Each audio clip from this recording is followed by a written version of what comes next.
को आगे बढ़ाते हुए मैं आप सबके सामने कुछ क्वेश्चंस पुट फॉरवर्ड करूंगी और आपको उसके आंसर देना है, ठीक है? आप लोग बोल कर भी दे सकते हैं, टेक्स्ट भी कर सकते हैं, ठीक है?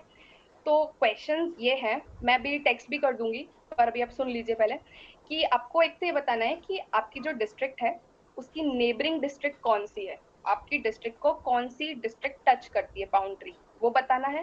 सेकंड, आपको बताना है कि आप कोई भी एक गवर्नमेंट पॉलिसी को क्या उसका बेनिफिट ले रहे हैं, कोई भी एक गवर्नमेंट पॉलिसी जिससे आप बेनिफिट हो रहे हो, है ना, जिसका आप बेनिफिट ले रहे हो, एक गवर्नमेंट पॉलिसी। अगर नहीं तो नो में आंसर कर सकते हैं, कोई बड़ी बात नहीं है। थर्ड, आपको बताना है अमाउंट ऑफ ट्रीज आपके आसपास या आपके डिस्ट्रिक्ट में किस तरीके के मतलब पेड़ वगैरह की क्या कंडीशन है और क्या अमाउंट है उनका।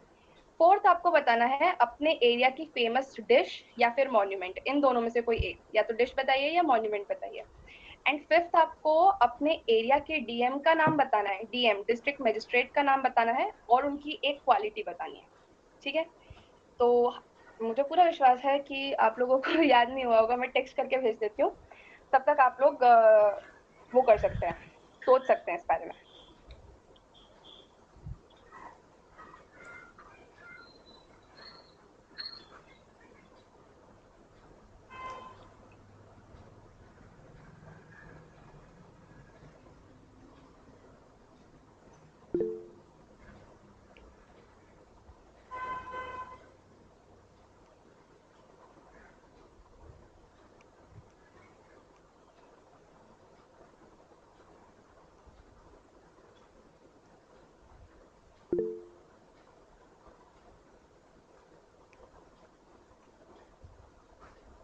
और मैं रिक्वेस्ट करूंगी कि अगर आप लोग टेक्स्ट कर दें तो वो ज्यादा अच्छा होगा।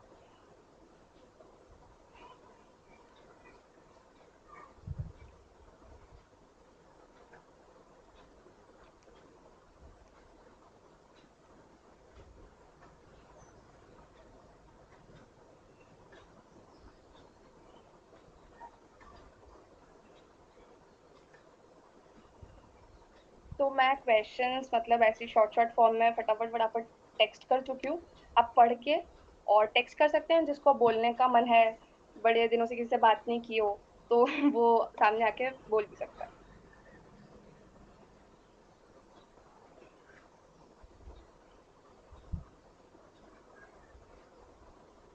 मैं बोलना चाहूँगा रिया। श्योर। हाँ, तो मैं धार डिस्ट्रिक्ट में हूँ और नेबरहुड में मेरे इंदौर डिस्ट्रिक्ट है। और जो अमाउंट ऑफ ट्रीज है वो यहाँ पर कुछ जगह ठीक ठाक है और कुछ जगह कम है, क्योंकि इस एरिया में बहुत बड़ा इंडस्ट्रियल एरिया भी आता है धार डिस्ट्रिक्ट में। और गवर्नमेंट पॉलिसी जिससे मुझे बेनिफिट मिला है वो है मेधावी विद्यार्थी योजना।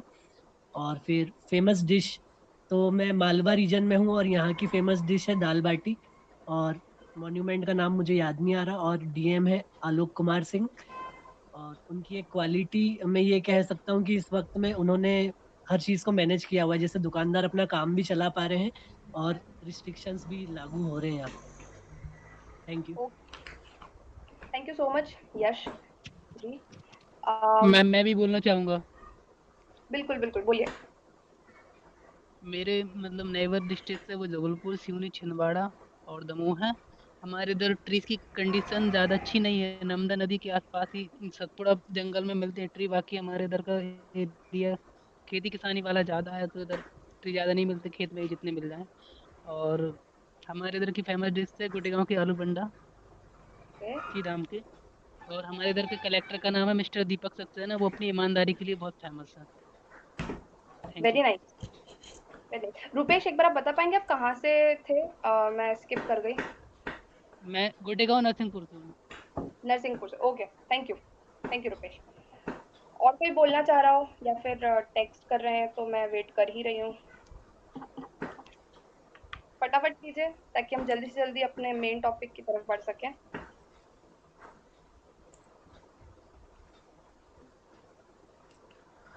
और कोई जिसको लिखने में आलस आ रहा हो, प्लीज बोल दें। ओके। मैं बोलना चाहूँगा। हाँ रुपेश। मैं छतरपुर से हूँ, तो मेरे जो आसपास के डिस्ट्रिक्ट हैं वो पन्ना है, दमोह है, टीकमगढ़ है, और हम्म। दूसरा क्या है, गवर्नमेंट पॉलिसी। हाँ, तो इसमें स्कॉलरशिप वाली आ सकती है ना, तो मैंने जैसे इंस्टॉल ली है तो वो मुझे मिल रही है। ओके। और अब फेमस डिश का यार मुझे इतना ठीक से आइडिया नहीं है कौन सी है। और बाकी कलेक्टर हमारे यहाँ के सीएम सिंह है। और क्वालिटी का तो नहीं पता, मतलब क्वालिटी बोल सकते हैं, बहुत टफ आदमी है यार। इतने ज्यादा टफ है कि कोरोना के टाइम में सख्ती बहुत ज्यादा की थी उन्होंने। इतनी ज्यादा की थी कि उनके हटाने तक के मतलब वो चल गए थे, इनको तो हटाओ यहाँ से। और हम्म। तो मॉन्यूमेंट इसका क्या है मतलब, हाँ जो ये मतलब एक पॉइंट है ना, मॉन्यूमेंट ऑफ योर एरिया, इसका क्या हाँ हाँ। मतलब है? मॉन्यूमेंट कोई भी अगर फेमस बिल्डिंग वगैरह हो, कोई मॉन्यूमेंट हो, है ना, कोई इमारत वगैरह कोई हो। अगर तुमने वैसे डिश बता दी है तो डिश या फिर मॉन्यूमेंट में से कोई एक चीज बतानी थी। हाँ, डिश तो मुझे नहीं पता। हाँ, मॉन्यूमेंट का ऐसा कह सकते हैं कि हमारे यहाँ पे मतलब पहाड़ और खदानें बोलते हैं ना, वो बहुत सारी हैं। मतलब बिल्डिंग तो नहीं है, मतलब खदानें वगैरह हैं, हीरे वगैरह का काम चलता रहता है। ओके। और एक पेड़ों का भी इसमें है सवाल कि पेड़ों की क्या संख्या है आसपास। पेड़ों की संख्या कम है यार, मतलब जंगल उतने ज्यादा नहीं है हमारे यहाँ पे, सूखा बोलते हैं। बारिश बारिश भी काफी कम होती है इस साइड में, कम है। ओ, कुछ एरियाज में है ठीक ठाक। ठीक है रुपेश, थैंक यू।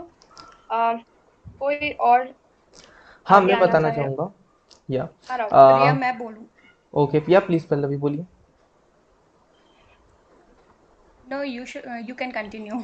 ना ना, I was just interrupting, you can carry on. Okay, तो जो एक मिनट क्वेश्चन देख लूँ। योर नेबरहुड डिस्ट्रिक्ट, तो मैं टीकमगढ़ डिस्ट्रिक्ट से बिलोंग करती हूँ। मेरे आसपास छतरपुर डिस्ट्रिक्ट है, निवाड़ी डिस्ट्रिक्ट है।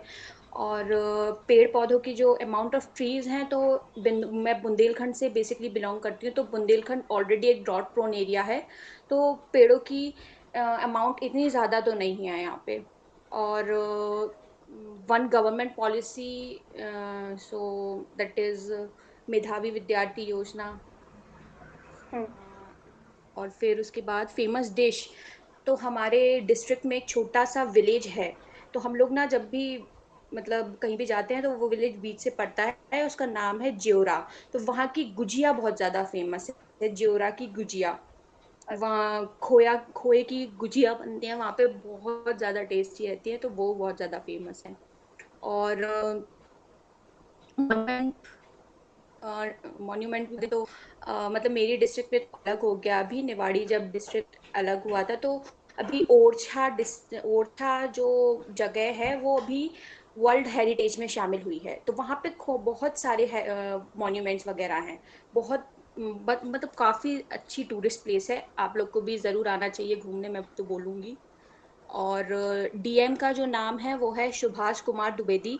और वो अभी मैं देखूं तो मतलब उनकी क्वालिटी मैनेजमेंट में जो मैनेज करने की उनकी कैपेबिलिटी है वो बहुत अच्छी है। अभी कोविड-19 के टाइम पे ऑक्सीजन की जो मतलब कमी वगैरह हो रही थी, तो उन्होंने काफ़ी सारा अच्छे से मैनेज किया यहाँ पे, मतलब काफ़ी अच्छे तरीके से उन्होंने सब कुछ मैनेज किया था, और अभी भी ओ, कर ही रहे हैं। बढ़िया। Thank you Pallavi. Uh, welcome Riya. और कोई आगे बचा हो, बोलना हो या लिखना हो तो, जैसे किशन जी का शायद अभी मैसेज आया है, आप सब पढ़ सकते हैं उनका। उन्होंने क्या क्या चीजें शेयर करी हैं, आप सब लोगों के लिए ही है ये सब, कि सबको इन्फॉर्मेशन मिले सबके बारे में। राहुल आप शेयर करोगे। हाँ, मैं first of all Burhanpur district से हूँ। सो हमारा नेवर डिस्ट्रिक्ट में यहाँ पर नेपानगर आता है। और यहाँ पर अमाउंट ऑफ ट्रीज का एक एग्जैक्ट डिजिट तो नहीं पता, बट हाँ यहाँ पर ट्रीज की थोड़ी कमी है, जिससे मतलब ऑक्सीजन थोड़ी अलग ही फील होती है कि पॉल्यूशन थोड़ा बहुत हाई हो रहा है। और यहाँ पर मैं कोई गवर्नमेंट पॉलिसी इन सब में से कोई बेनिफिट नहीं उठा रहा हूँ। इसके बाद में हमारे यहाँ की फेमस डिश यहाँ पर एज अ स्वीट अगर बोले तो वो आएगा यहाँ की मावा जलेबी बुरहानपुर की। और इसके अंदर हमारे जो डीएम है वो है प्रवीण सिंह। इनकी क्वालिटी ये है कि वो बहुत क्विकली एक्शन लेते हैं और प्रैक्टिकली इतने अच्छे डिसीजन लेते हैं कि मतलब आम जनता को परेशानी भी नहीं होती है और कोई बहुत बड़ी ट्रबल होने से भी बच जाती है। That's it. Okay, thank you Rahul. Further हमारे पास शुभम जी हैं। ओके, मैं डेनिश। बोलने बढ़िया। हेलो। Yes Danish. मैं बालाघाट डिस्ट्रिक्ट से बिलोंग करता हूँ। तो हमारे यहाँ मतलब मध्य प्रदेश में 2 डिस्ट्रिक्ट हमारे नेबरहुड में आते हैं। एक मंडा है और सिवनी है। इसके बाद छत्तीसगढ़ के हैं कुछ ज़िले, इसमें कबीरधाम ज़िला एक आता है और महाराष्ट्र का गोंदिया ज़िला आता है। ये हमारे नेबरहुड डिस्ट्रिक्ट आते हैं। और बालाघाट डिस्ट्रिक्ट में अगर देखें तो यहाँ पे पेड़ों की संख्या बहुत ज़्यादा है।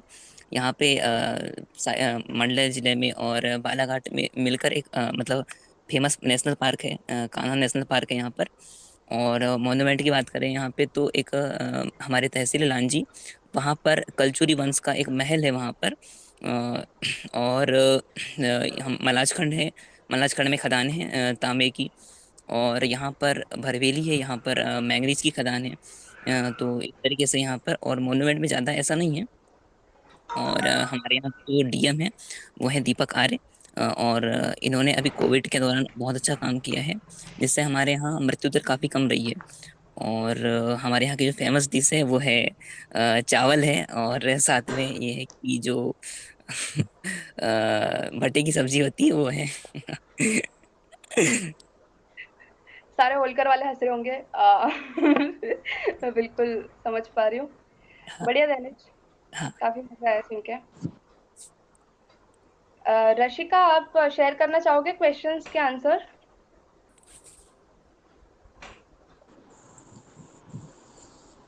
सॉरी मैम, मैं डिस्कनेक्ट हो गई थी, फिर से बोल दीजिए। अच्छा, तो आपको क्वेश्चंस नहीं पता होंगे, है ना? Yes ma'am. एक मिनट, मैं टेक्स्ट कर रही हूँ, आप देख लो एक बार। ओके। और कोई जो सुरेश, रह गया क्या हो प्लीज।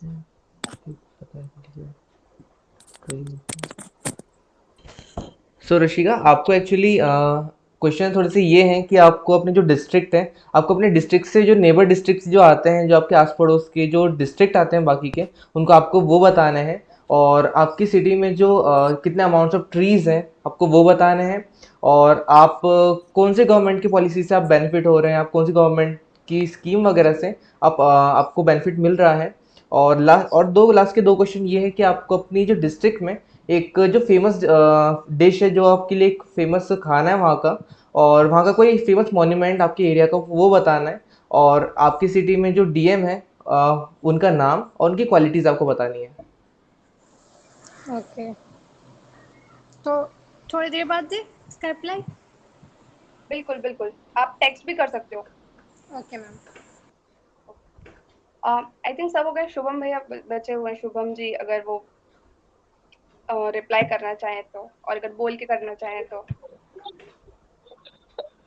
मुझे तो फर्स्ट टाइम भी नहीं बोलने दिया था, आप ही ने इंट्रोडक्शन दे दिया था। Sorry for that. तो मेरा नाम शुभम है, मैं इंदौर से हूँ। और इन 4 क्वेश्चन के जवाब, नेबरहुड डिस्ट्रिक्ट जो है वो धार पड़ता है। और अमाउंट ऑफ ट्रीज इंदौर में देखें तो काफ़ी कम है शहरी इलाके में, लेकिन अगर इंदौर के बाहर के एरिया में देखें बाउंड्री पे, तो यहाँ पर काफ़ी ऐसे स्टेशन बने हुए हैं घूमने के लिए, जहाँ पर काफ़ी ज़्यादा लाखों की तादाद में पेड़ हैं। और government policy indirectly maximum government policy से ही हमारी लाइफ चलती है, तो काफ़ी सारी गवर्नमेंट पॉलिसी का हमको बेनिफिट मिलता है। और फेमस डिश इंदौर की सुबह की शुरुआत पोहे जलेबी से होती है। और हमारे यहाँ के जो डीएम है वो कलेक्टर जो है मनीष सिंह। और अगर उनकी क्वालिटी में बताऊँ तो वो पूरी तरीके से अनसक्सेस रहे हैं कोविड को मैनेज करने में, तो ये उनकी सबसे बड़ी क्वालिटी है जो निखर कर आई है अभी। ओके, तो मैं भी इंदौर से हूँ, तो इंफॉर्मेशन कॉमन है शुभम भैया और मेरी, ठीक है। तो मुझसे कोई नहीं पूछेगा क्योंकि भैया ने सारी इंफॉर्मेशन दे दी।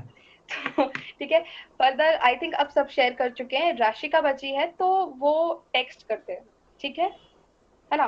मतलब हम थोड़ा ज्यादा टाइम वेस्ट नहीं करेंगे, और रशिका अपना टेक्स्ट कर सकती है मैसेज, हम पढ़ लेंगे फर्दर। चलिए, अब काफी सारी बातें कर चुके हैं, एक्टिविटी हो गई, सवाल हो गया, सब कुछ हो गया। अब थोड़ी वैसी बातें कर लेते हैं। वैसी मतलब कि ऐसी वैसी नहीं, थोड़ी वैसी मतलब अरे यार। ओके, सो क्या आप जानते हैं कि आपके फोन से जो रेज निकलती हैं वो आपकी आंखों को परेशान करती है, सॉरी नुकसान पहुंचाती है? क्या आपको पता है कि जो ग्रीन डायमंड है वो सबसे रेयर है इस अर्थ पे? क्या आपको पता है कि सिंगापुर ऐसी सिटी है जहाँ पर मिनरल्स नहीं पाए जाते हैं? और क्या आपको पता है कि सुशील कुमार के पीछे भी पुलिस पड़ी है? सबको पता होगा, ये तो सबको पता होगा। भले ऊपर की 2 चीजें ना पता हो, ये सबको पता होगा। तो दुनिया में एक समय पर बहुत सारी चीजें चल रही होती हैं, है ना। और वैसी ही एक चीज को जानने के लिए मैं इनवाइट करूंगी पल्लवी को कि वो हम सबको जानने में मदद करे। एक काफी शॉकिंग सी चीज, ठीक है, रॉकिंग तो नहीं है वो, शॉकिंग जरूर है। तो पल्लवी प्लीज। ओके, तो जो रॉकिंग और शॉकिंग सी जो चीज अभी दिया ने बोली, वो हम लोग अभी काफी दिनों से मतलब कुछ पिछले कुछ दिनों से सोशल मीडिया पे देख रहे होंगे कि काफी सारे कैंपेन्स चलाए जा रहे हैं, पिटीशन साइन हो रहे हैं, से हैशटैग से बक्सवाहा फॉरेस्ट, ये हैशटैग जो है वो काफी ज्यादा ट्रेंड हो रहा है। तो एक्चुअल में जो मेन मुद्दा है वो है क्या, आज हम थोड़ा उस पर बात करेंगे, है ना। तो बक्सवाहा, तो मैं पहले बता देती हूँ कि बक्सवाहा एक्चुअल में है क्या, कहाँ पे। तो एमपी में छतरपुर डिस्ट्रिक्ट में बुंदेलखंड का रीजन है, उसमें छतरपुर डिस्ट्रिक्ट है, उसमें छोटी सी तहसील है जिसका नाम है बक्सवाहा। अभी काफ़ी ज़्यादा सुर्खियों में है क्योंकि बक्सवाहा में अनुमान लगाया गया है कि यहाँ पे 3 करोड़ कैरेट से ज़्यादा का डायमंड मिल सकता है। और ये जो बक्सवाहा है, इंडिया में अगर देखी जाए तो पन्ना जो डिस्ट्रिक्ट पन्ना है ना, जो पन्ना सबसे बड़ी जो डायमंड माइन है वो पन्ना रीजन में है। पन्ना भी छतरपुर डिस्ट्रिक्ट का ही पार्ट है, बक्सवाहा के पास में ही है। और जो पन्ना रीजन है उसमें एस्टिमेट मतलब ये कहा जाता है कि वहाँ पे 22 लैक्स के डायमंड पाए जाते हैं। और जो बक्सवाहा है वहाँ पे एस्टिमेट किया गया है कि वहाँ पे 3 करोड़ कैरेट्स के डायमंड है। तो मतलब अपन अगर दोनों को कंपेयर करें, यहाँ है 22 लैक्स और यहाँ 3 करोड़, तो कितनी ज्यादा अमाउंट में यहाँ पे मतलब एटलीस्ट 13 टाइम्स ज्यादा यहाँ पे एस्टिमेट किया गया है हीरे पाए जाने के बारे में। तो अब मेन मुद्दा ये है कि यहाँ पे जो डायमंड माइन स्टैब्लिश करनी है, उसका नाम है बंदर डायमंड प्रोजेक्ट। इस प्रोजेक्ट को लॉन्च करने के लिए सबसे बड़ी जो मेन प्रॉब्लम आ रही है वो है यहाँ का फॉरेस्ट। इस एरिया में जो फॉरेस्ट है उसमें करीबन 2,15,875 जो पेड़ हैं वहाँ के, इस प्रोजेक्ट को आगे बढ़ाने के लिए हमें काटने पड़ेंगे। तो ये आज अभी काफ़ी ज़्यादा मतलब कुछ टाइम से काफ़ी ज़्यादा हम सुनने को मिल रहा है सोशल मीडिया पे। और काफ़ी ज़्यादा हम भी बेसिकली जो आज की मीटिंग है वो इसी के लिए मतलब इसी के लिए अवेयर करने के लिए सबको अवेयर इसके लिए अवेयर करने के लिए हमने अरेंज की है।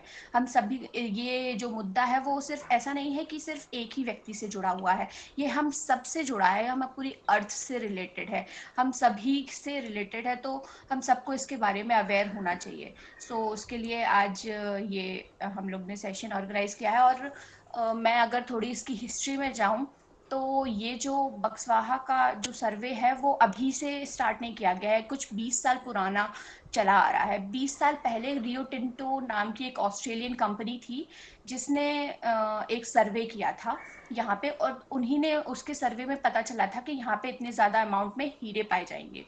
और उनके सर्वे के बाद फिर उन्होंने एक पायलट प्रोजेक्ट भी रन किया था छोटे से लेवल पे, लेकिन वो उनका सक्सेसफुल नहीं हो पाया था क्योंकि उन्होंने प्लान्स काफ़ी बड़े बना के रखे थे। उन्होंने प्लान किया था कि वो 11 लाख पेड़ों को काटेंगे, लेकिन फिर उन्होंने जब यहाँ की कंडीशंस देखी, सिचुएशंस देखी, तो उनको लगा कि परमिशन मिलने में एमपी गवर्नमेंट मतलब उनको एमपी गवर्नमेंट से परमिशन मिलने में काफ़ी ज़्यादा टाइम लग जाएगा और लोग भी यहाँ के प्रोटेस्ट करेंगे और बहुत ज़्यादा टाइम उनका वेस्ट होगा यहाँ पे। तो वो लोग खुद ब खुद पीछे हो गए। तो थोड़ा ये जो प्रोसेस जो उस टाइम से 20 साल पहले से चली आ रही थी वो स्लो हो गई। फिर उसके बाद क्या हुआ कि अभी कुछ 2 साल पहले जब कमलनाथ सरकार आई तो उन्होंने जो ये जो डायमंड माइन है उसको फिर से स्टार्ट करने के लिए फिर डायमंड माइन को स्टार्ट करने के लिए जो वहाँ की ज़मीन है, वहाँ का एरिया है, उसको टेंडर पे डाला। तो जो Aditya Birla SL mining diamond company है, उन्होंने इसमें 55,000 करोड़ का करोड़ दे, सरकार को 55,000 करोड़ दे के उसको लीज पर अगले 50 साल के लिए उस जमीन को ले लिया है। और अब वो लोग वहाँ पे बंदर डायमंड प्रोजेक्ट को स्टैब्लिश करने जा रहे हैं, और लॉकडाउन के बाद ये काफ़ी जल्दी प्रोसेस भी होने लगेगा। और काफ़ी ज़्यादा जो वहाँ पे मतलब 62 हेक्टेयर्स का लैंड है वहाँ पे, वो उनको काटेंगे। और उसके साथ में जो 382 हेक्टेयर्स का लैंड है, उन्होंने सरकार से पूरा इतना 382 हेक्टेयर्स का लैंड मांगा है। 62 हेक्टेयर्स में वो माइनिंग करेंगे, और जो बाकी का जो सारा लैंड है उसमें वो जो पेड़ पौधे हैं वहाँ के, उनको सबको कट करेंगे, और जो भी उनका मतलब रॉ मटेरियल वगैरह होगा, जो भी मलबा निकलेगा, उसको डंप करने के लिए उनको इतने बड़े एरिया की ज़रूरत पड़ेगी। तो वो सारा एरिया उन्होंने अपने सरकार से अगले 50 साल के लिए लीज पर ऑलरेडी ले चुके हैं। और अब ये जो चीज़ें इतने सालों से जो कागज़ों में चल रही थी, वो अब प्रैक्टिकली शायद जल्दी से होने भी लगे। तो ये काफ़ी ज़्यादा बड़ा मुद्दा है हमारे सबके लिए। हमारे सामने अभी कोविड-19 का क्राइसिस हम देख रहे हैं, उसके बाद भी ऐसी न्यूज़ अगर मतलब फास्ट ट्रैक पे चलने लगे तो फिर मतलब कितना ज़्यादा एनवायरनमेंट, कितना बड़ा इकोलॉजिकल डिज़ास्टर आ सकता है, वो हम सभी जानते हैं। तो मेन जो अभी रिया ने जैसे बोला था, शॉकिंग जो खबर है वो यही है। तो मैं आप सभी से जानना चाहूँगी कि इसको सुनने के बाद आपके क्या-क्या व्यूज़ हैं?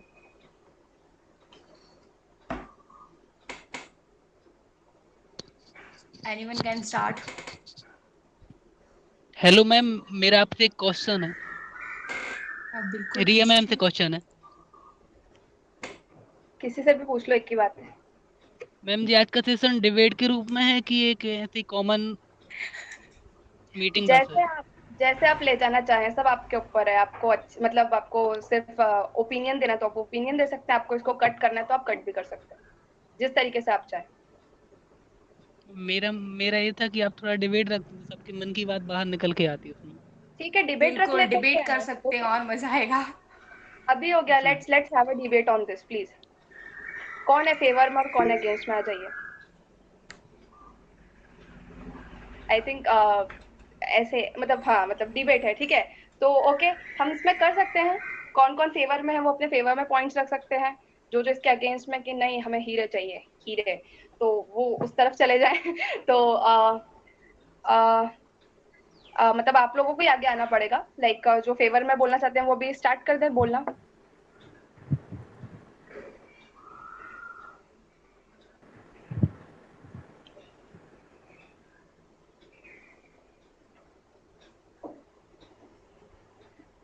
आई थिंक मैं सबसे पहले तो ये जानना ही चाहूंगी कि सुनकर कैसा लगा। मतलब क्या आप सबको इसके बारे में पता था या नहीं पता था, और इसके बाद क्या व्यूज हैं। मतलब पल्लवी का वही क्वेश्चन था। इसके बाद हम लोग मतलब आ सकते हैं, जिसको कट करना हो चीजों को वो भी आ सकता है। मतलब इसमें ऐसे कुछ दिक्कत की जरूरत नहीं है कि क्या हो रहा है।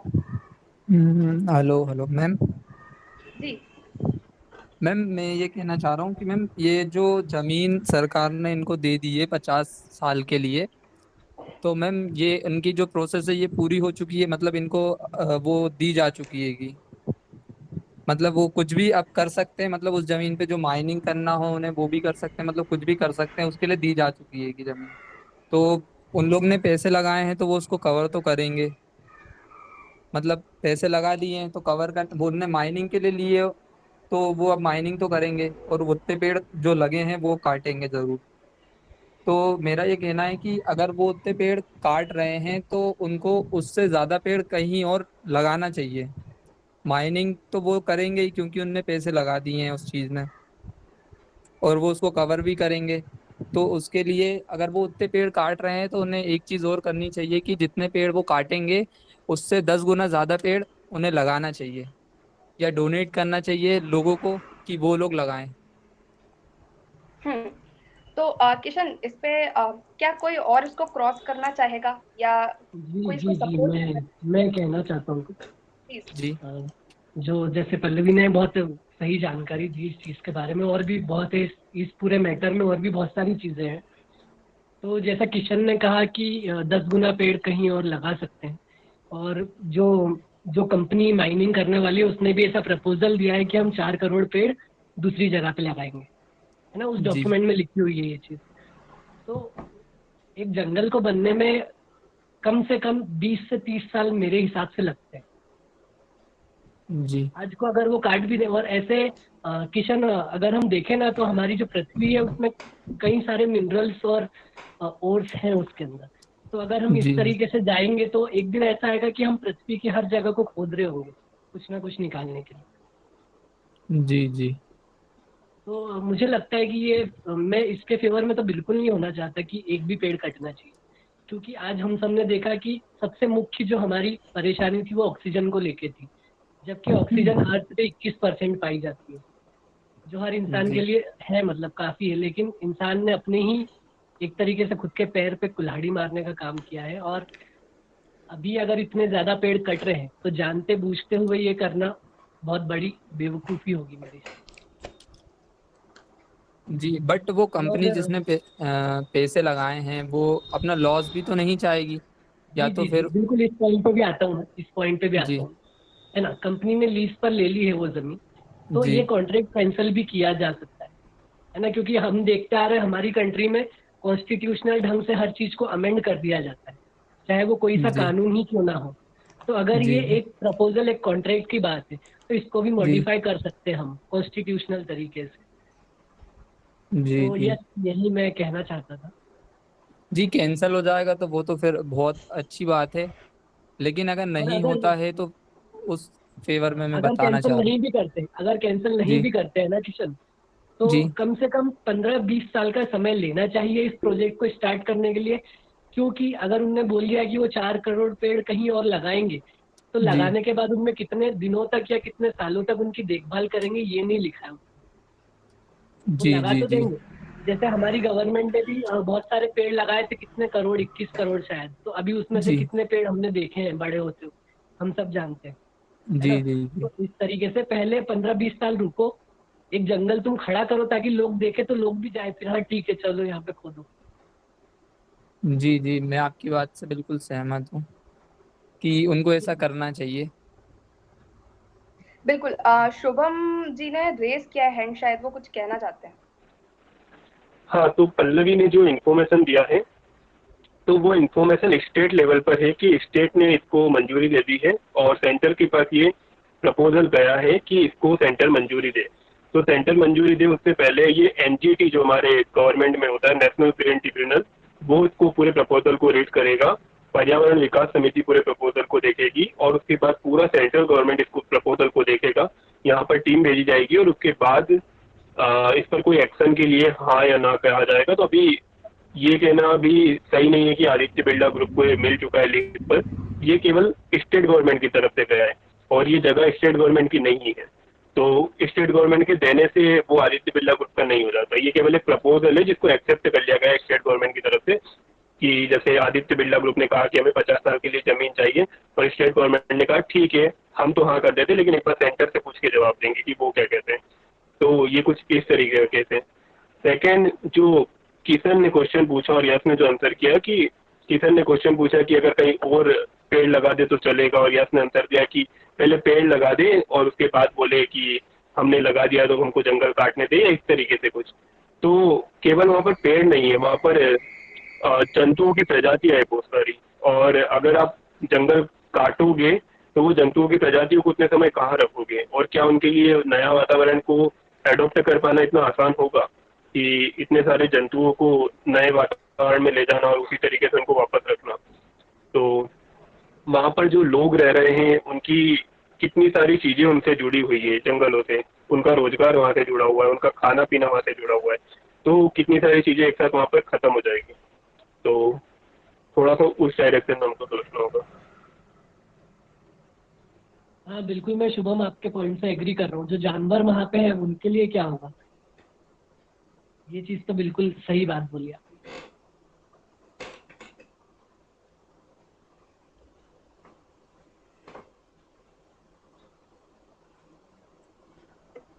जी और कोई? रुपेश, दोनों रुपेश कुछ इस पे कहना चाहेंगे? डैनिश, आप लोगों के क्या विचार हैं? क्या कुछ और सवाल दिमाग में घूम रहा है किसी के? पूछ सकते हैं।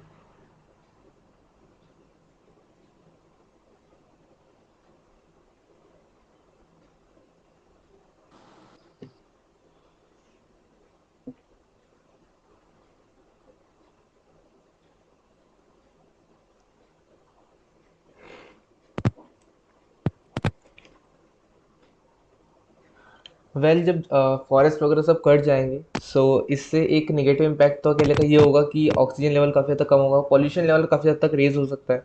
और मतलब जहाँ पर आई थिंक कि जो कंपनीज है ये लोग अपना प्रॉफिट देख रही हैं कि हीरा खदान है, ये खदान से हीरा एक्सट्रैक्ट करके लोग अच्छा प्रॉफिट कमा सकते हैं, या फिर इनको लगता होगा कि शायद इससे देश की आर्थिक स्थिति सुधर सकती होगी हीरो का कारोबार अगर ज़्यादा हो गया। बट ये लोग आई थिंक हो सकता है कि ये फैक्टर ना देख रहे हों कि अगर ये लोग कटाई करते हैं, और क्योंकि जैसे कि यश भैया ने कहा, शुभम भैया ने कहा कि जब जंगल कटाई होगी तो डेफिनेटली पूरा इकोसिस्टम खराब हो जाएगा। वहाँ पे जो रहने वाले जीव जंतु है वो लोग कहाँ जाएंगे? और एक जंगल जो बिल्ड होता है वो लगभग 20 साल तो मिनिमम लेगा ही लेगा। और तब तक कि इतना लंबा जो वातावरण रहेगा तब तक कि जो, क्योंकि इकोसिस्टम पूरा हिल हिल चुका है, तब तक कि उसको संभाल कैसे जाए, क्योंकि ऑलरेडी ने फॉरेस्ट कट करना चालू कर दिया। और क्योंकि सब अब जब सब उनकी खदान की खुदाई वगैरह जब खत्म होगी और एस्टिमेट जब वो वापस से जब बिल्ड करना चालू करेंगे, पेड़ लगाना चालू करेंगे, तो इस चीज़ की जिम्मेदारी कोई भी गारंटी के साथ नहीं लेना चाहेगा कि इसकी जिम्मेदारी मैं लेता हूँ कि ये पेड़ पूरी तरीके से उगेंगे और जंगल एज इट इज़ जैसा छोड़ा था, जैसा उसको हाथ लगाया था, एज इट इज़ जंगल को वैसा करके देंगे। बट आई थिंक यहाँ पे गारंटी बहुत मैटर करती है कि कोई इस चीज़ को लेके ध्यान दें। बारीक से बारीक बहुत सारे फैक्टर्स हैं जो अभी इस डिस्कशन में सामने होके निकल के आ रहे हैं। और मुझे भी लगता है कि अगर इन्होंने जितनी मोटी मोटी बात निकल के आई है कंपनी की तरफ से कि ये लोग जंगल को ठीक कर देंगे, बट अगर हम लोग जैसे भी डिस्कशन करें तो भी इतने बहुत सारे हिडन पॉइंट सामने आ रहे हैं जिन पर कोई ध्यान नहीं देना चाहता, और ना ही आई थिंक कंपनी की तरफ से इस प्रकार के कोई बयान वगैरह जारी हुआ है या फिर कोई प्रॉमिस निकल के आए हैं। मैं बाकी फिर दैनिश आपसे जानना चाहूँगा कि आपको क्या लगता है? मेरा ये मानना था कि जिससे अभी जिस तरीके से ये खबर चल रही है, तो ये करीब 10 से 12 साल के बीच की मतलब इन लोगों की तैयारी है। और जहाँ तक ये बात है कि ये इन लोगों ने मीडिया से भी इस बात को छुपाए रखा है, और शुरू में सिर्फ उनका इसी बात से डर है कि कहीं जन आंदोलन ना हो जाए। बट अब हमको जागरूक होना जरूरी हो जाएगा इन सब चीज़ों के लिए, क्योंकि अगर ये तो एक तो ये समस्या होगी कि आज हम जो देख रहे हैं, ऑक्सीजन की कमी होती जा रही है धीरे धीरे, और प्रदूषण बढ़ता जा रहा है। तो जो है हमारे पास वन, अभी अगर हम उनको काटते चले जाएंगे तो ये समझ लीजिए कि हमारा भविष्य सुरक्षित नहीं है। और जहाँ तक इनकी ये बात है कि हम पेड़ काटने की बदले अगर 4 करोड़ पेड़ लगाते भी हैं, बट आप ये जानते हैं कि पेड़ मतलब जैसे एक हमने लगा तो दिया, पर उनको जंगल बनने में बहुत समय लग जाता है। और जिस प्रकार भैया ने भी बोला था कि अभी हमारी बहुत सारी योजनाएं भी आई, बट हम क्या प्राकृतिक रूप से जो वन अभी तक हैं उनसे क्या उन्हें डबल से बना पाए? ये अपने सामने एक बहुत बड़ा क्वेश्चन है। और मैं आप लोगों को एक क्वेश्चन करना चाहूँगा कि क्या ये जो माइंस कंपनी है ये ठीक है अपना काम करती है, मिनरल्स निकालती है, बट क्या उसके बाद की जो प्रोसेस होती है क्या वो फुलफिल करती भी है? क्योंकि हम कई बार देखते हैं कि खदानें हैं, वहां से इन्होंने अपना मिनरल्स निकाला और उसके बाद जैसा कि वैसा छोड़ दिया इन्होंने, और उसके बाद जो इनका जो मलबा होता है उससे जो समस्याएं आती हैं वो अपने आप में एक चुनौती होती है। और तो कहीं ना कहीं ये एक मतलब हमारे पर्यावरण के लिए बहुत बड़ा खतरा लगता है। और इन्हें हमें अगर हम अभी नहीं रोकेंगे इन्हें, तो हो सकता है ये हमारे लिए ही बहुत बड़ा नुकसान करेगी। बिल्कुल सही तनिष, तुम्हारी बातों से काफ़ी हद तक मैं भी सहमत हूँ, काफ़ी क्या पूरी पूरी तरीके से सहमत हूँ। जब मैंने इस इश्यू के बारे में सुना था, तो मतलब यही सारी चीज़ें दिमाग में घूम रही थी कि ऑक्सीजन एक मेन रीज़न रहा है, जिसकी कमी की वजह से लोगों की मौत हुई है और वो सब चीज़ें। और ज़्यादा सवाल मुझे वहाँ के डीएम के प्रति उठ रहे हैं कि वो एक एजुकेटेड इंसान है, वो हमसे कई ज़्यादा बेहतर तरीके से समझते हैं कि इन सब चीज़ों की क्या इम्पोर्टेंस है। स्टिल उनकी तरफ से कोई एक्शन नहीं रहा, परमिशन स्टेट की तरफ से भी क्यों दे दी गई? मतलब स्टेट ने नहीं सोचा इस बारे में, जो भी अथॉरिटीज़ थी जिन लोगों ने भी परमिशन दी है। तो चीज़ें बहुत सारी थी दिमाग में, पर फिर बाद में यही आता है कि अगर ये मुद्दा उठा है, तो इसमें हमें हमारी भागीदारी देनी चाहिए। मतलब यही है, मैं शायद 29 मई के पेपर में पढ़ रही थी कि अमेरिका, ऑस्ट्रेलिया और नीदरलैंड्स, इन 3 जगह पर हमारे ही जैसे बच्चों ने आंदोलन तो नहीं कहूँगी, प्रोटेस्ट किया, और वो मतलब वही कि उन्होंने केस वगैरह फाइल किए कोर्ट में और उनकी जीत हुई। वो सब इन्हीं माइनिंग्स, ऑयल कंपनीज़, इन सब के खिलाफ ही था। तो यही लगता है कि हमें भी आगे आने की ज़रूरत है और कुछ कदम उठाने की ज़रूरत है। शुभम जी भी अभी ऐसे ही कुछ मैसेज आई थिंक डाल रहे थे कि हमारी अगर पर्यावरण के प्रति जिम्मेदारी है तो हमें भी कुछ भागीदारी देनी चाहिए उसमें। तो इसको लेकर के मैं आप लोगों से कहना चाहूंगी, कुछ लोगों को पता है इस बारे में, कुछ लोगों को नहीं पता है। हमारी तरफ से एक व्हाट्सएप ग्रुप बनाया गया है और उसमें हम लोगों की यही कोशिश है कि हम ज्यादा से ज्यादा लोगों को अवेयर कर पाए इस चीज के बारे में कि ऐसा कुछ इशू चल रहा है हमारे आसपास, और मिलकर कुछ करने की कोशिश करें। तो मैं आप लोगों के साथ लिंक शेयर करूंगी उस व्हाट्सएप ग्रुप की, और अगर आप लोग चाहें तो आप उस पर और अपना कंट्रीब्यूशन दे सकते हैं। एंड मतलब मुझे उन लोगों की जो 3 मैंने कंट्रीज का आपको एग्जांपल देकर बताया, तो उन लोगों का जब पढ़ा केस पूरा, तो मुझे यही लगा कि अगर इन लोगों को ऐसा कुछ रिजल्ट मिल सकता है, कोर्ट ने उन्हें सपोर्ट किया, तो हमें क्यों नहीं। और आई थिंक हम लोग भी आगे बढ़ सकते हैं और चीजों को कर सकते हैं कंट्रोल, हमारे हाथ में सारी चीजें। तो वही, रूपेश आप कुछ कहना चाहते हैं? हाँ, मैं अपना रुझान रखना चाहता हूँ। जी प्लीज। मैं सब लोग फेवर में, मैं थोड़ा अपोजिशन में बोलना चाहता हूँ, क्योंकि से जो मतलब कंडीशन देख रहे हैं उधर की, मेरा जो रूममेट है वो बक्सवाहा की है और मैं उधर घूम के भी आया हूँ। जो आप मतलब 82 हेक्टेयर बता रहे हैं, वो समथिंग 200 एकड़ समथिंग की जगह है, और उधर यदि हीरे मिले हैं तो 15 गुने, पल्लवी जी ने बोला 30 गुने, 30 गुने की जगह वो 15 गुने ज्यादा मिले हैं पन्ना से। और 30 मैं ये बोलना, 30 नहीं, मैंने 13 टाइम्स बोला था। 13 30 मतलब 13 मैंने गुना 30 सुन ज्यादा। लिया था। ठीक है, ठीक है, सॉरी। तो कोई बात नहीं। मतलब मैंने उधर का जो देखा लोकल का, उधर हमको ऐसा लगता है कि उधर जितना वो वन्य जीव हैं, यदि हम वन्य जीव को उस पास में ही, सागर के पास में नौरादेही वन्य जीव अभ्यारण्य है, और इस तरफ दमोह साइड आए तो रानी अवंतीबाई है। तो यदि अपन वन्य जीवों को एक नौरादेही में, कुछ को रानी अवंतीबाई संरक्षण में यदि दे सकते हैं, और लगभग वो जगह यदि किसी ने बताया भी 82 हेक्टेयर, तो यदि वो 200 एकड़ जगह है तो वो कुछ ज्यादा नहीं है। और अपन सबको पता है कि देश के सबसे ज्यादा वन एमपी में ही है। एमपी में इतनी मतलब ऑक्सीजन की कमी नहीं है, लेकिन उससे ज्यादा इकोनॉमिक्स अपनी एमपी की कम है। यदि ये होता है तो एक इकोनॉमी के पक्ष में भी एक अच्छी चीज है, बहुत बहुत आय आएगी इससे, लेकिन फिर भी दोनों तरफ है इसमें, यही बोलना चाहता हूँ।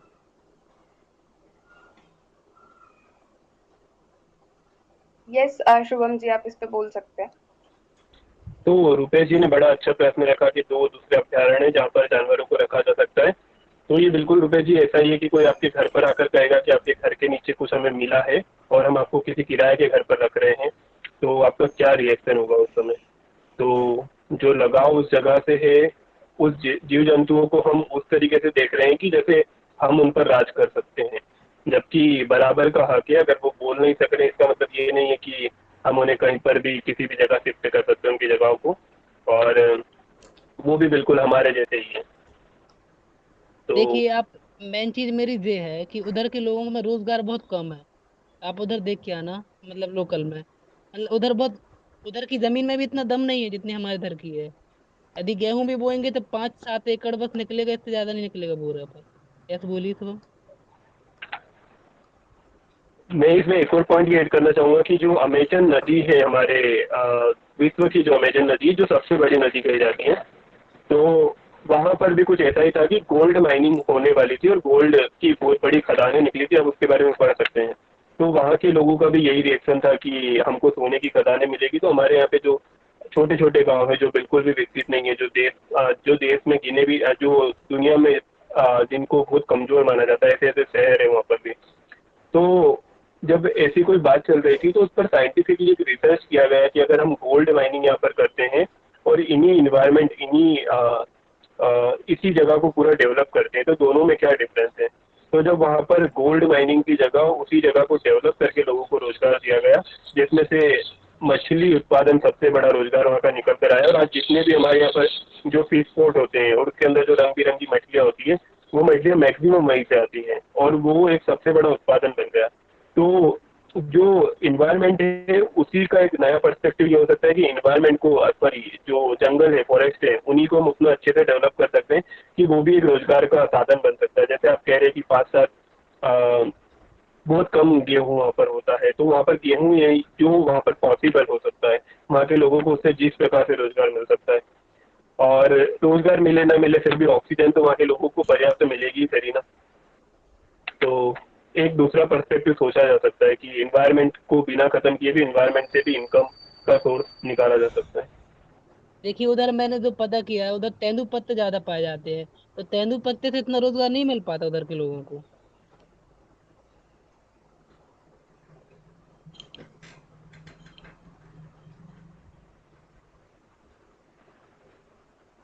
समझ रहे शुभम जी मेरी बात को? जी जी, मैं बिल्कुल आपकी बात को समझ रहा हूँ। आप अर्थव्यवस्था को लेकर काफी चिंतित है, लेकिन वहाँ पर काफी सारी ऐसी चीजें हैं, मेरे भी पढ़ने में आया था, सागवान की लकड़ियाँ और ऐसी काफी सारी चीजें हैं जिससे भी अर्थव्यवस्था को संभाला जा सकता है।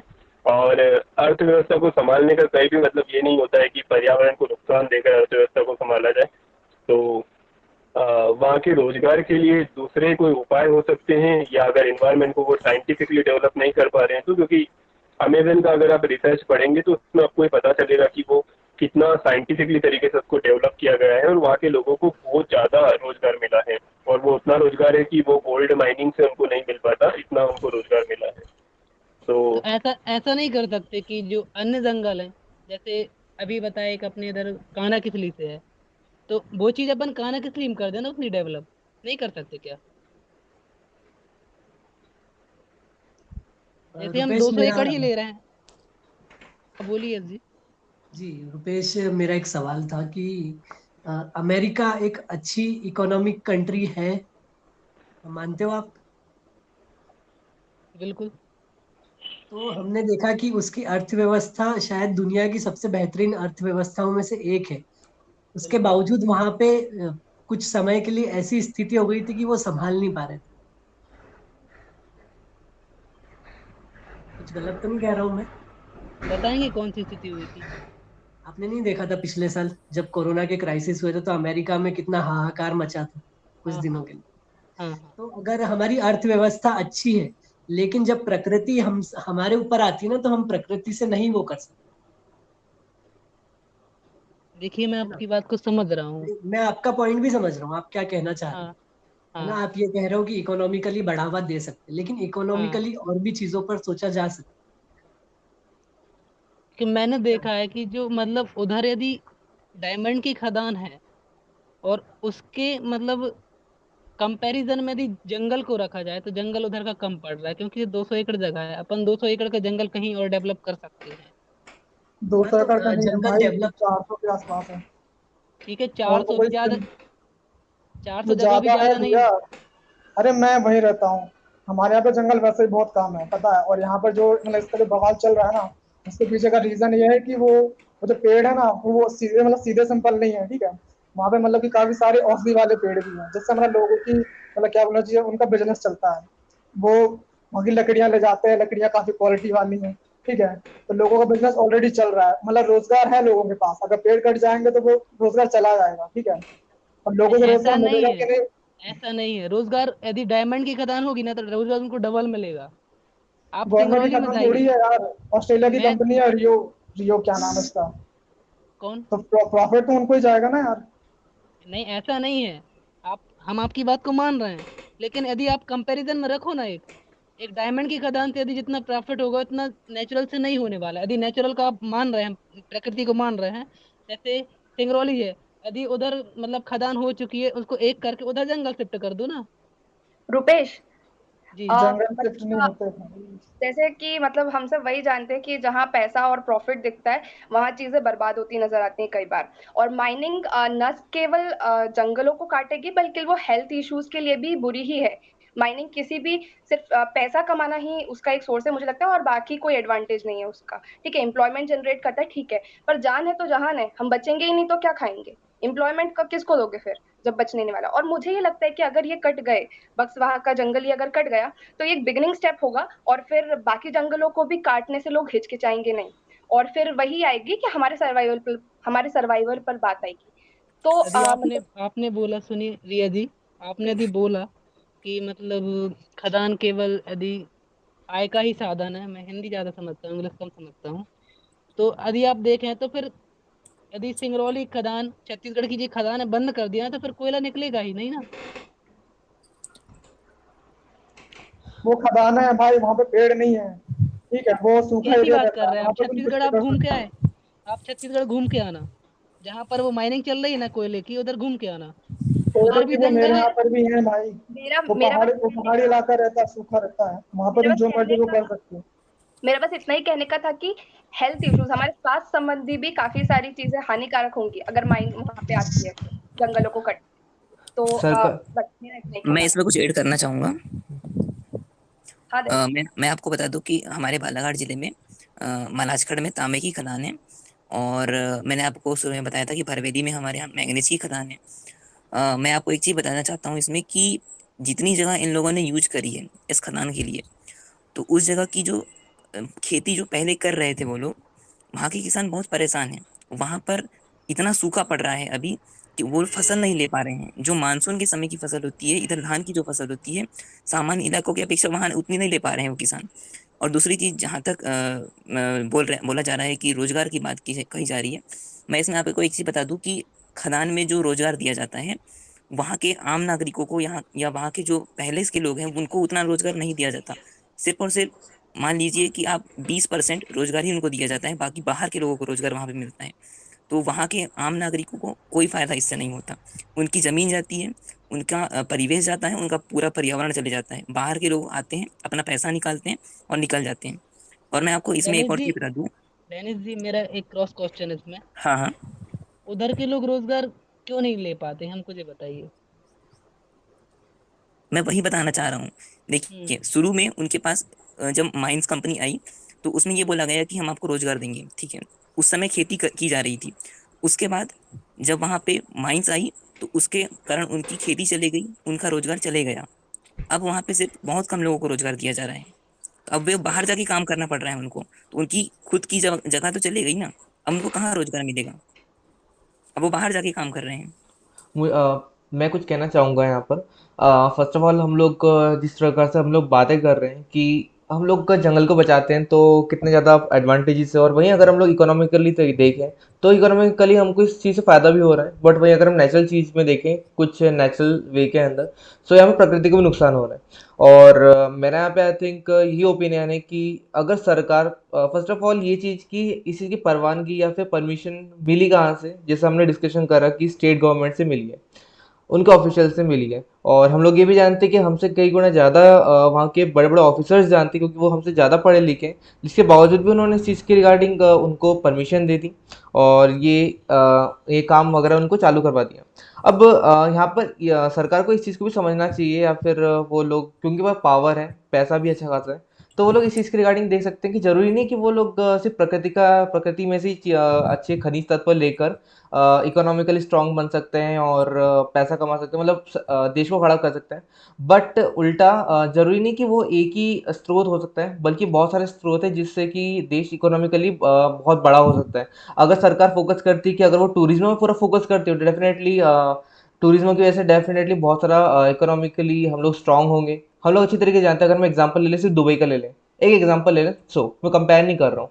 सेकंड चीज़ यहाँ पर ये कि अब आई थिंक एक बुक पढ़ी मैं, बुक का नाम था 0 to 1 करके। उसमें उन्होंने एक ऑथर है पीटर थाइल करके, उन्होंने इस चीज़ के रिगार्डिंग उन्होंने फर्स्ट ऑफ ऑल ये बताया हुआ है कि अगर हम लोग आज के ज़माने के अंदर, अगर हम लोग 1000 साल पुरानी या फिर 500 साल पुरानी या फिर कुछ कुछ डिकेट्स पुरानी जो पद्धति या फिर जो एक नीति रहती है जिसके थ्रू हम लोग काम करते हैं, अगर हम लोग उस नीति को आज के टाइम में यूज़ करें, तो हमको लगभग एक सुनहरा भविष्य लाने में लगभग बहुत सारे साल लग जाएंगे, हमको बहुत कड़ी मेहनत करनी होगी।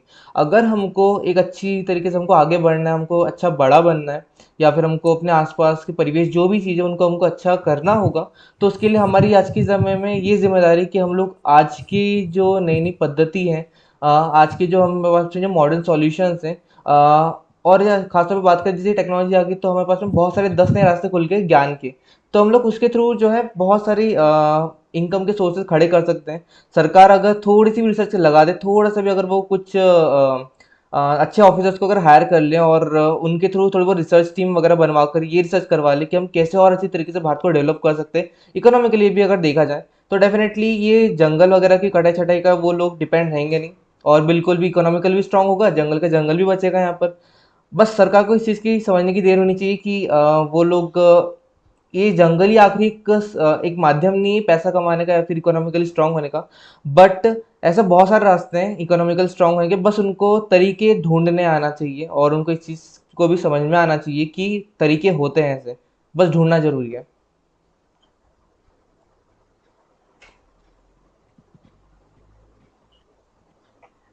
रूपेश, कुछ और क्वेश्चंस हैं क्या आपके, या कुछ और चीज पे बात करनी हो तो?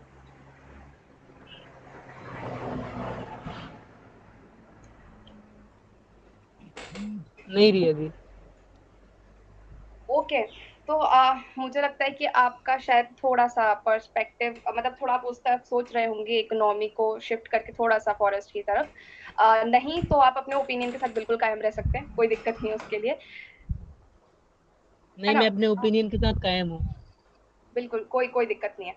तो मैं बाकी सबसे यही जानना चाहूँगी कि जैसे कि हम लोग देख रहे हैं, मतलब काफ़ी सारे लोग फ़ेवर में ही हैं इस चीज़ के कि वो जंगल नहीं कटने चाहिए। तो आप लोगों की तरफ से क्या-क्या स्टेप्स होंगी? मतलब अगर आप कुछ शेयर कर सकें या कुछ सजेस्ट कर सकें, कुछ हम लोगों को बता सकें कि क्या ऐसा किया जा सकता है, जिससे हम ये बक्सवा जंगल को कटवाना रोक सकते हैं? तो कुछ 1 या 2 सजेशंस चाहिए थे आप लोगों से, सुझाव चाहिए थे इसके ऊपर। सब टाइम ले सकते हैं कुछ 1 मिनट का, और फिर हम फटाफट सबके सुझाव जानकर और इस मीटिंग को फिर खत्म कर सकते हैं। मैं कुछ ऐड करना चाहूंगा इसमें। हाँ, जैसे कि मतलब मैंने न्यूज जो देखी थी, थोड़ा इंफॉर्मेशन निकाली है। तो उसमें ऐसा है कि जो मतलब जो जंगल है वो 400 एकड़ का है, ठीक है, 382, बट उसमें से सिर्फ 60 एकड़ के जो एरिया है उसमें हीरे हैं, ठीक है, ओनली 60 एकड़। तो उनको जमीन चाहिए सिर्फ 60 एकड़, लेकिन वो ले पूरी रहे हैं, ठीक है। तो मतलब जितने में काम है, अगर ऐसा हो जाए कि वो जितनी जमीन में हीरे हैं वो उतने में ही काम करें सर, ठीक है। और उनको जो कचरा फेंकने के लिए जो जगह चाहिए है, मतलब उसका कुछ वो अलग से जुगाड़ कर ले, है ना। मतलब वो 60 एकड़ बस की जमीन यूज करें और बाकी का जो कचरा है उसके लिए कुछ अलग से प्रबंध कर ले, है ना। तो उसमें नुकसान थोड़ा कम होगा अपना, ऐसा कुछ कर सकते हैं, क्योंकि पेड़ तो वो शायद काटेंगे जहाँ तक है। ठीक है रुपेश, थैंक यू। कोई और अपना कुछ सुझाव सजेशन देना चाहे इसमें तो?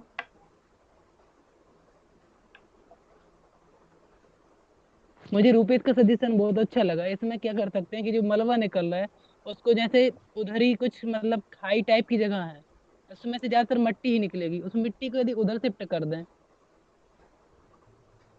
निकाल के उस मिट्टी को दूसरी जगह, जैसे खाई है उधर शिफ्ट कर दें, और लगभग जैसे 5 एकड़ है तो ज्यादा से ज्यादा 20 एकड़ जगह ले सकते हैं। लेकिन मेरा रुझान यही कि उधर माइनिंग होना चाहिए, ठीक है, ठीक भले है ही रुपेश। मॉडिफाई तरीके से हो। ठीक है। और कोई इसमें? राहुल, यश, डेनिश, पल्लवी, किशन?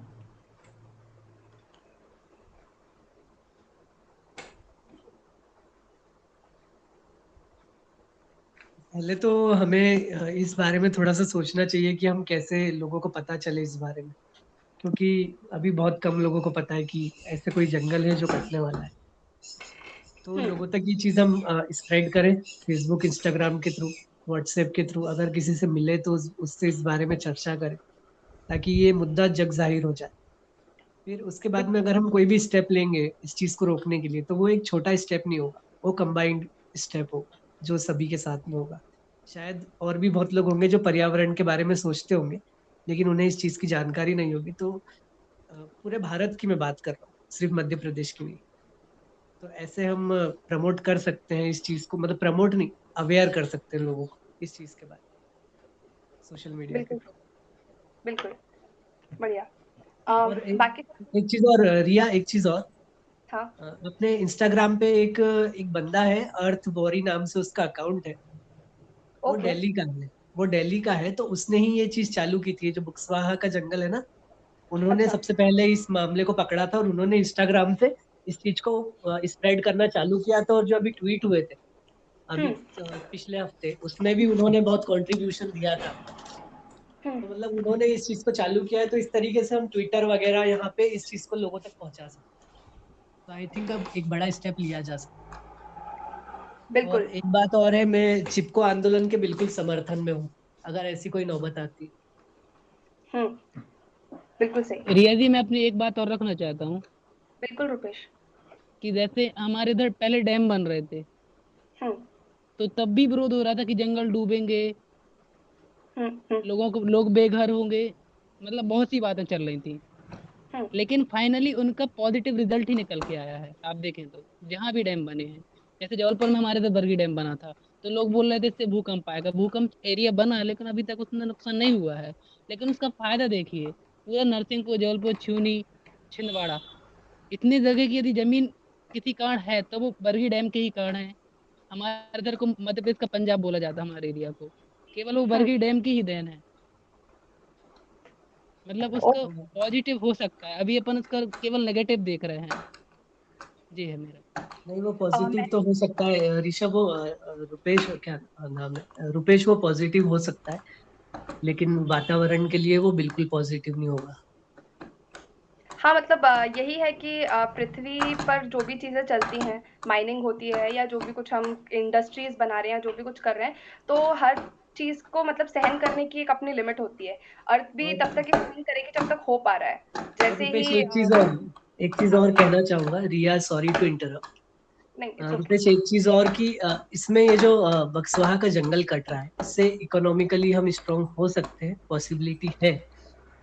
लेकिन कल को जैसे ये जो जंगल काट रहे हैं, इसके पीछे किसी का लालच है, ये बात तो मानते ही होंगे आप, क्योंकि हीरे निकालना तो लालच की बात है ना, मतलब अपना बिल्कुल। बेनिफिट देख के ही किसी का, है ना। तो अगर कल को इंसान ने जगह जगह लालच की कारण चीजों को नष्ट करना शुरू कर दिया, तो फिर क्या हम उसे ये कह के जस्टिफाई कर देंगे कि इकोनॉमिकली तो हम ठीक जा रहे हैं। देखिए यस जी, मेरा मेरा उस टाइप का नहीं था। यदि आप धार में देखें, धार में जो पीतमपुर एरिया है वो पूरा इंडस्ट्रियल है। यदि आप ऐसा फिर नेचर को हर जगह देखने लगेंगे, फिर वो इंडस्ट्री बंद ही हो जाएंगी ना। जी, मैं पीथमपुर में ही तो रहता हूँ ना, यहाँ की हवा हाँ बिल्कुल अच्छी नहीं है। हाँ, तो आप देख देख रहे होंगे, यदि वो इंडस्ट्री बंद हो जाए तो एमपी की पूरी इकोनॉमी गिर जाएगी हमारे अंदाज से। नहीं, इंडस्ट्री बंद करने का कौन बोल रहा है, लेकिन यहाँ के मतलब लोगों का स्वास्थ्य उधर तो देखो, स्वास्थ्य तो नहीं। देखो, जितना वो कमा रहे हैं, सुनो मेरी बात, मैं भी पीथमपुर में रहता हूँ, जितना वो कमा रहे हैं ना, हर महीने उनके परिवार में कोई ना कोई बीमार पड़ता है।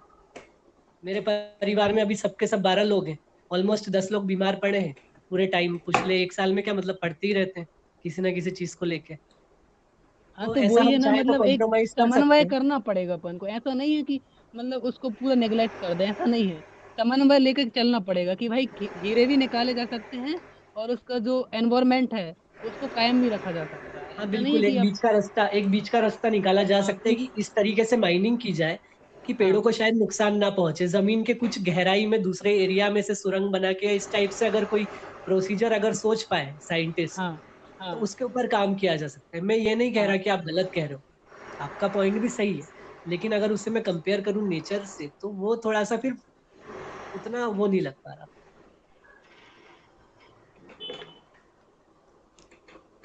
बस, थैंक यू। ओके, ठीक है। पल्लवी, किशन जी, आप लोगों के पास अगर कुछ है बोलने के लिए तो बिल्कुल बोल सकते हैं, नहीं तो हम इस मीटिंग को खत्म कर सकते हैं। हाँ, एक चीज मैं ऐड करना चाहूंगा। हाँ रुपेश। जैसे अभी बीच में तुमने एक बार बोला था ना कि कलेक्टर्स ने मतलब कैसे मतलब कुछ नहीं बोला यहाँ के जो थे, तो मेरे ख्याल से कलेक्टर के साथ हाथ में ज्यादा रहता नहीं है। मतलब जैसे कि जो कंपनी आई तो उसने सीधा गवर्नमेंट के साथ में डील किया ना, तो उसने मतलब गवर्नमेंट को प्रॉफिट दिखाया। जैसे कि वहाँ के जो मतलब हीरे हैं वो लगभग कितना है, 3.88 कुछ करोड़ कैरेट के हैं, ठीक है। मतलब अगर रुपयों में बात करें तो वो करीब 50,000 करोड़ से ज्यादा के हैं, ठीक है। तो उनके बीच में शायद एक डील हुई है जिसके तहत शायद वो 24-25 करोड़, मतलब 24-25 हजार करोड़ रुपए वो गवर्नमेंट को देंगे। और गवर्नमेंट ने ये ऐसा सोचा कि उनको मतलब रॉयल्टी मिलेगी, है ना। अब 25,000 करोड़ रुपए मिलेगा तो उससे सिंपल सी बात है कि सरकार के पास तो मतलब अच्छा खासा जाएगा, है ना। तो वो क्या बोलना चाहिए कि वो अच्छे और काम कर सकते हैं।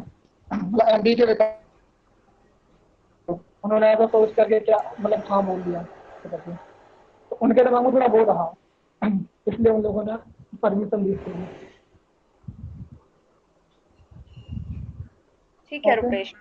ठीक है।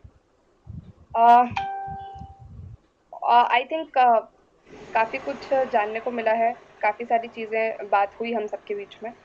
एंड रुपेश, भले ही आप अपनी चीजों से कायम हो, पर अवेयरनेस प्लीज जरूर फैलाइएगा इसके बारे में, है ना। मतलब हो सकता है मिडवे निकले, अगर निकलेगा तो उससे अच्छी बात हो ही क्या सकती है कि नेचर भी बचा हुआ है और इकोनॉमी भी प्रॉस्पर कर रही है, तो वो दोनों चीजें तो बहुत ही अच्छी होंगी।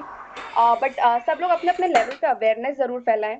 एंड हम कुछ चेन लाइक स्ट्रक्चर फॉर्म कर सकते हैं, जैसे आप कोई 3 लोगों को चूज करें और उन्हें इस पूरे बक्सवा के बारे में अच्छे से बताएं क्या क्या होने जा रहा है इसमें, और उन 3 लोगों से बोलें कि वे अगले 3 लोगों को बताएं, और ऐसे लोगों को चुने जो आपकी बात सच में दूसरों तक पहुंचा सकें।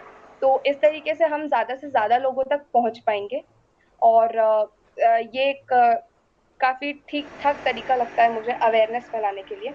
और बाकी व्हाट्सएप लिंक तो आप लोगों के पास पहुंचा ही दिए, जो इस ग्रुप में जुड़ा नहीं है वो जुड़ सकते हैं और यहाँ पर जो भी बातें चल रही हैं उनके बारे में जान सकते हैं। ठीक है, तो इसी के मैम साथ, हाँ। मैम जो आपने पहले निकनेम रखा है तो उसका अर्थ नहीं समझ में आया मुझे अभी तक। वो तो जस्ट एक एक्टिविटी थी, थोड़ा सा हंसी मजाक के लिए। वो निकनेम आप प्लीज दिल पर ना लें। ना हम आपको उस निकनेम से बुलाएंगे, मजाक ओके मस्ती के ओके। लिए था। ठीक है। रिया, मेरा एक सजेशन था कि हाँ। अगली बार हम जब भी अगर मीट पर मिले तो हम एक हम्म। बीच का रास्ता जो हम सब बात कर रहे हैं वो सोच कर आए, है ना। और मतलब पूरे हर तरीके से हम जानकारी ले, इंटरनेट पर पढ़े कि क्या कोई ऐसा तरीका हो सकता है। ओके, बिल्कुल। मतलब हम सब जितने भी लोग अभी हैं इस बारे में बिल्कुल सोच सकते हैं कि जैसे दोनों रुपेश ने मिलकर एक बीच का रास्ता निकाला था थोड़ा सा, तो उस तरीके से अगर कुछ बीच का रास्ता हो सकता है, क्योंकि इकोनॉमी भी बिल्कुल सही बात है, ऑन द अदर पार्ट काफी इंपॉर्टेंट रोल प्ले करती है। तो बिल्कुल बीच के रास्ते पर सब जरूर से विचार करें, और हम श्योरली अगली बार फिर से मिलेंगे और डिस्कशन करेंगे इसके ऊपर।